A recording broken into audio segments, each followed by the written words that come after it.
Ano kasi gawing asukal yung asin? Oh, kaway-kaway.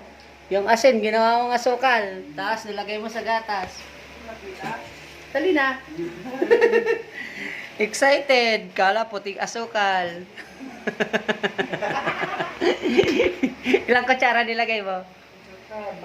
Isa't kalate. Nakapeke. Ay, napeke. Bangkulay ah. Nabiktima ka, boy. Biktima ka ng maling asukal. Oh. Yan o, yung nabiktima ng asukal ko dyan na ano, maalat. Daming pera. Magkano yan? Magkano yan?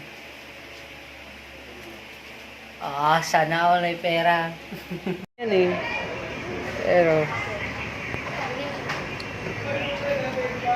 salamat sa libre na eh.